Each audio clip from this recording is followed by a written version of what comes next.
ہمیں پتہ ہی نہیں ہوتا کہ ہمارا رب ہمیں کس کس مقام پر گرنے سے پہلے ہی تام لیتا ہے۔ اسی طرح انسان بھی آسائش میں بکھرتا ہے اور مشکل میں سنورتا ہے۔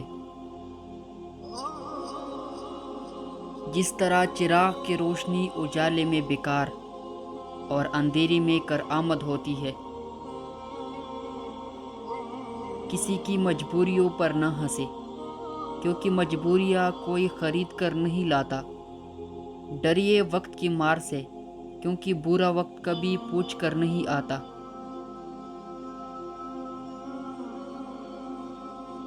زندگی میں کبھی بھی خود کو ٹوٹ کر بکھرنے نہ دینا، کیونکہ یہاں پر لوگ تو ٹوٹی ہوئی مکان کی اینٹیں تک اٹھا کر لے جاتی ہیں۔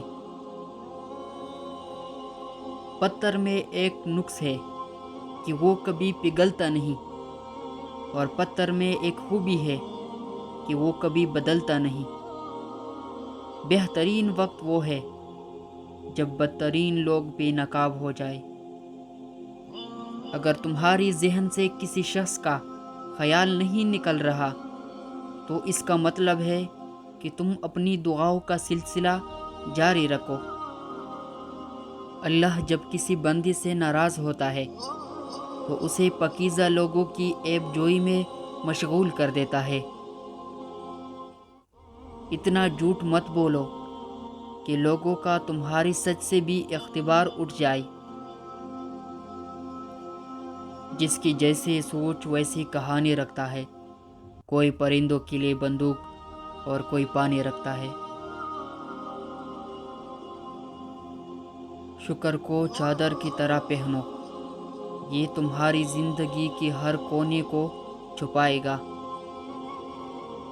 اپنی ضروریات کے لیے دوسروں کی طرف مت دیکھو۔ جس نے تمہیں پیدا کیا ہے وہ تمہاری ضروریات بھی پوری کرے گا۔ ہزاروں مایوس لوگوں میں سے اگر اس نے تمہیں دعا کی توفیق دی ہے تو پھر وہ کیسے تمہاری دعا رد کر سکتا ہے جس نے دعا کا حکم دیا ہے؟ تمہاری ساری پریشانیاں تمہاری خواہش کی وجہ سے ہے۔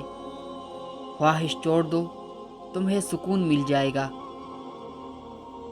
علم یہ ہے کہ تمہیں معلوم ہو کیا کہنا ہے، اور حکمت یہ ہے کہ تمہیں معلوم ہو کب کہنا ہے۔ جب کوئی تم سے اختلاف کرتا ہے یا تنقید کرتا ہے تو تمہاری دل میں نفرت کی ایک چھوٹی سی چیونٹی جنم لیتی ہے۔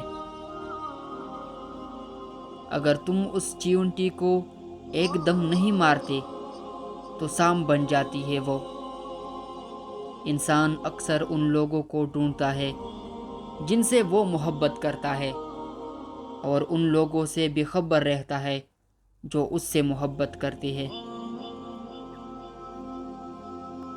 رزق زمین کے اندر سے نہیں آتا، یقین نہیں تو کھدائی کر کے دیکھ لو۔ اللہ اسے اپنا ولی بنا لیتا ہے جو بندہ یہ 4 کام کرتا ہے: